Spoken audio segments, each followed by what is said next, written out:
আচ্ছা, আপনার জীবনে কোনো একজন রোল মডেল আছে?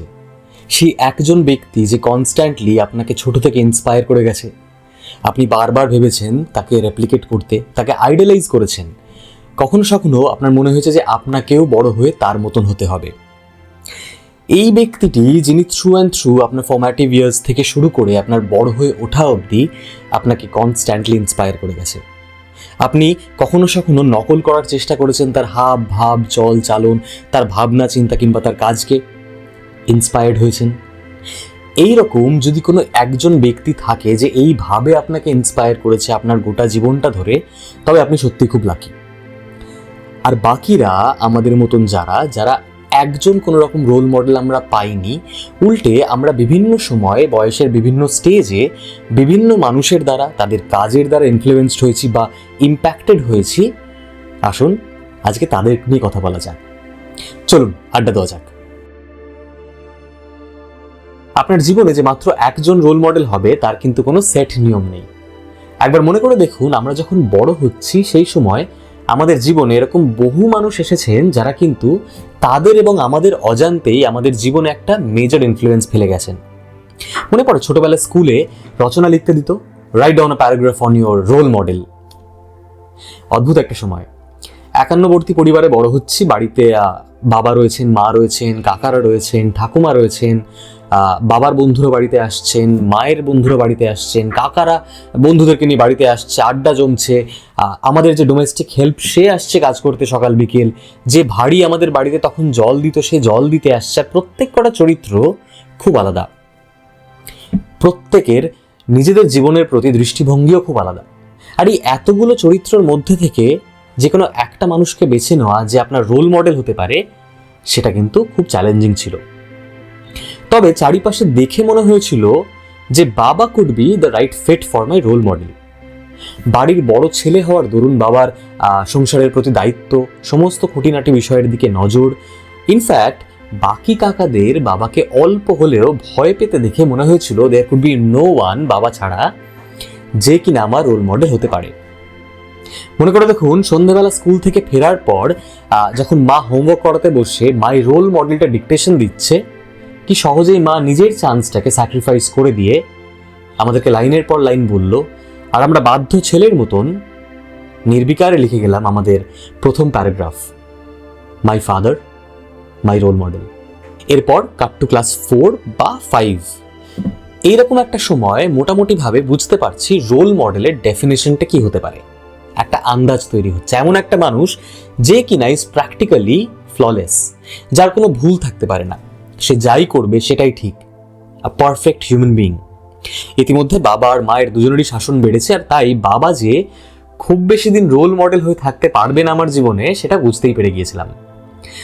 যতদূর মনে হয় ক্লাস 5 আমাদের হাফ ইয়ারলি পরীক্ষার পরে আমাদের অঙ্কের মাস্টার মশাই হঠাৎ ছেড়ে চলে যান, অন্য কোনো স্কুল জয়েন করেন হয়তো।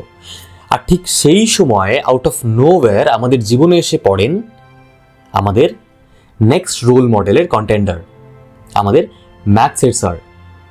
কি অসামান্য কনফিডেন্স লোকটার। সে যখন ক্লাসে ঢুকছে, ক্লাস যতই বদমাইশি করুক না কেন, হঠাৎ করে চুপ, পিন ড্রপ সাইলেন্স। আর এই সাইলেন্স কিন্তু কোনো ভয়ের থেকে নয়, স্যারের অরার জন্য। স্যার যখন ক্লাসে ঢুকছেন আমরা হাঁ করে তাকিয়ে রয়েছি, ছেলে মেয়ে নির্বিশেষে। ভাবুন, এটা এমন একটা বয়স, সম্ভবত 8 থেকে 10-এর মধ্যে, যখন আপনি কনস্ট্যান্টলি এমন একটা মানুষকে খোঁজার চেষ্টা করছেন যার মতন আপনি হতে চান, যার একটা পপুলার অ্যাকসেপ্টেন্স রয়েছে, যাকে লোকেরা ব্লাইন্ডলি ফলো করে। আর একটা ক্লাস যেখানে প্রায় 30 জন মতন ছাত্রছাত্রী রয়েছে, আর যারা এই স্যারকে ফলো করে blindly, what more could be a popular acceptance than this? সুতরাং আমাদের জীবনের ফ্যান্টাসিতে এই হঠাৎ করে এসে পড়া ম্যাথ স্যারই যে আমাদের কে প্লেস সুপার হিরো, সেটা কিন্তু আমরা বুঝতেই পেরে গিয়েছিলাম, আমাদের রোল মডেল। অঙ্ক স্যারের ব্যারিটোন ভয়েস, রোল কল করা স্টাইল, কখনো কখনো কঠিন অঙ্ক বোর্ডে করতে গিয়ে একটু কাঁচা পাকা দাড়িতে হাত বুলিয়ে নেওয়া, কিংবা স্কুলের ওয়ার্কিং আওয়ার্সের পরে এক গাদা বই কাঁধে করে বাইকে করে হুশ করে ভ্যানিশ হয়ে যাওয়া। আমরা যেন আমাদের চোখের সামনে সেই লোকটাকে দেখছিলাম who is practically flawless, the perfect human being. অনেকেই ভাবছিলাম স্যার হয়তো এই পৃথিবীরই নয়, maybe he is from a different world all together, আমাদের সবার থেকে আলাদা। তখন মনে হলো নোটবুকটা খুলে বোধহয় এবার মাই রোল মডেল প্যারাগ্রাফটা আপডেট করার সময় এসেছে।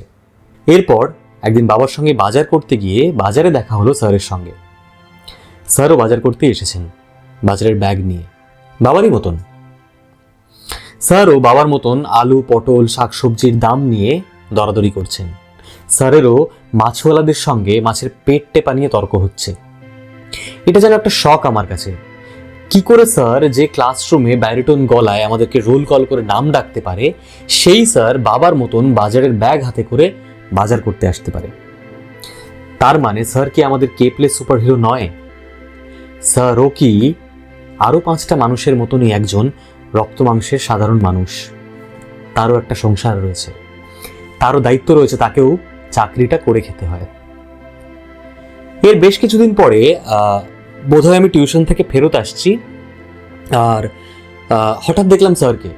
স্যার নিজের মেয়েকে টিউশনে ড্রপ করতে এসেছেন। আমাকে দেখলেন, হাসলেন, বললেন, কিরে কেমন আছিস? স্যারের এই গলা আর স্যারের ক্লাসরুমের ব্যারিটোন ভয়েস একদম আলাদা। এখানে স্যার একজন বাবা, একজন দায়িত্বশীল বাবা, যিনি এসেছেন তার মেয়েকে টিউশনে ড্রপ করতে, আমাদের বাবাদের মতনই। তখনই বুঝতে পারলাম যে স্যার হয়তো আমাদের সুপারহিরো নন। স্যার আমাদের বাবার মতনই কোনো একজন বাবা, একজন ছেলে, একজন সাধারণ মানুষ, আর normal human being, not a superhero. আর তাই আমাকে আমার প্যারাগ্রাফটাকে আপডেট করতে হলো না। সময়ের কাঁটা নিজের মতন ঘুরতে থাকলো। এরপর যতদূর মনে পড়ে, আমার জীবনে রোল মডেল চ্যাম্পিয়নশিপে বাবার কম্পিটিটর হলেন সত্যজিৎ রায়। ক্লাস 8 কি ক্লাস 9, মোস্ট প্রবাবলি ক্লাস 9। মায়ের হাত ধরে অলরেডি আলাপ হয়ে গিয়েছিল শীর্ষেন্দু মুখোপাধ্যায়ের সঙ্গে, কিংবা সমরেশ মজুমদারের সঙ্গে, বা নারায়ণ গঙ্গোপাধ্যায়ের সঙ্গে। আর বন্ধুরা আলাপ করিয়েছিল সুনীল গাঙ্গুলির সঙ্গে। একদিকে পাতার পর পাতা কাকাবাবু পড়ে যাচ্ছে, আর অন্যদিকে রবিবার দিন করে লীলা মজুমদারের গল্প অবলম্বনে দূরদর্শনে প্রদীপিসির বর্মী বাক্সর একটার পর একটা এপিসোড চলছে। ফাটিয়ে দেখছি তখন। ওটা এমন একটা সময় ছিল, মনের ভেতরে যেন একটা ঝড় চলছে। একদিকে কাকাবাবুর পরপর অভিযান, অন্যদিকে হঠাৎ করে হাতে এসে পড়লো সমরেশ মজুমদারের অর্জুন সিরিজ। সামনে বোর্ডস, তো কি হয়েছে, উই ক্যানট মিস দিস। আর এটার সঙ্গে সঙ্গে আরও একটা চরিত্র চোখের সামনে এলো, টেনিদা। মনে করে দেখুন, আমরা যখন বড় হচ্ছে, আমাদের ছোটবেলায় সাহিত্যর সঙ্গে সিনেমার কিন্তু একটা অদ্ভুত একটা কানেকশন ছিল। টেনিদা যখন গল্পের বইতে পড়ছি, আর চিন্ময় রায়ের টেনিদা যখন সিনেমা দেখছি, দুটোকে মেলাতে যেন কোনো অসুবিধা নেই। আর এই মনের ঝড়ে হঠাৎ করে উড়ে এসে জুড়ে বসলেন ফ্র্যাঙ্কলিন ডিকসন তার হার্ডি বয়েজকে নিয়ে। ইতিমধ্যেই পাড়ার লাইব্রেরিয়ান কাকু বাবার হাতে টিনটিনের গ্রাফিক নভেলের পুরো কালেকশনটা আমাকে পাঠিয়ে দিয়েছে। বন্ধুদের থেকে শুনে পড়া শুরু করলাম দ্য ক্রনিকলস অফ নার্নিয়া। সেই সময় মনে হতে থাকলো যে আসলানের মতন আর কেউ হতে পারে না, মানে he is the alpha male, he is the protector of the world. আর এই সমস্ত কিছুর মাঝে যখন জীবন জর্জরিত, তখন হঠাৎ করে ফেলুদা যেন মনের ভেতর থেকে বলে উঠলেন যে চোখ, কান আর মাথা, এই তিনটেই যদি খোলা থাকে, তাহলে কিন্তু অনেক কিছু বুঝতে পারা যায়। ব্যাস। And then there was never looking back. Satyajit Ray as if barged into my life. মানে এরকম একটা মানুষ যে আমাদের মানব সভ্যতায় জন্মাতে পারেন, এটা আমার কল্পনার বাইরে ছিল। He was never a human being. He was God in disguise. আর আমার জীবনের রোল মডেল চ্যাম্পিয়নশিপে বাবার খেলাটা যে এবার কঠিন হয়ে যাবে, সেটা কিন্তু বুঝতেই পারলাম, কারণ অপোনেন্ট সত্যজিৎ রায়। সেই সময় আমার স্কুলের লাইব্রেরিটা বেশ ভালোই ছিল, মানে লাইব্রেরিতে বইপত্র কালেকশন ভালোই ছিল, বইটই চাইলে পাওয়াও যেত। লাইব্রেরিয়ান ভদ্রমহিলা খুব ভালো ছিলেন আর কি। আর যে বইগুলো পেতাম না, সারা বছর ধরে লিস্ট বানিয়ে রাখতাম।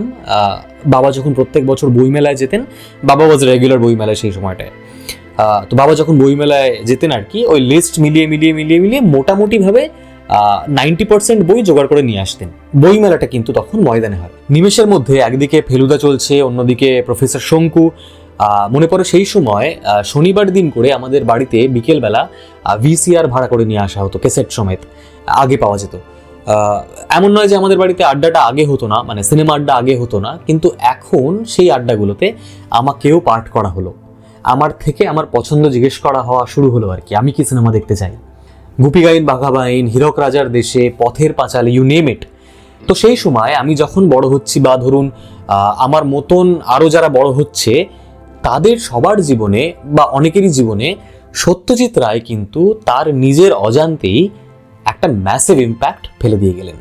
ভেবে দেখুন, এটা এমন একটা সময় যেখানে আমাদের শরীরের সঙ্গে সঙ্গে আমাদের মনটাও বড় হচ্ছে, বাস্তব আর অবাস্তবের মধ্যে ডিফারেন্সিয়েট করতে শিখেছি, বুঝতে পারছি কোনটা রিয়ালিটি কোনটা ফ্যান্টাসি, একটা বক্তব্য তৈরি হচ্ছে, একটা মত তৈরি হচ্ছে।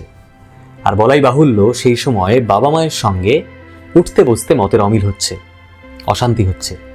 আর নিজের বক্তব্যটাকে লজিক দিয়ে ব্যাক করতে গেলে যখন আমার পয়েন্টার্স দরকার পড়ছিল, তখন বারবার ফেরত যাচ্ছিলাম কিন্তু এই সমস্ত বইয়ের কাছে, এই সমস্ত সিনেমার কাছে, এই সমস্ত লেখার কাছে, লেখকের কাছে।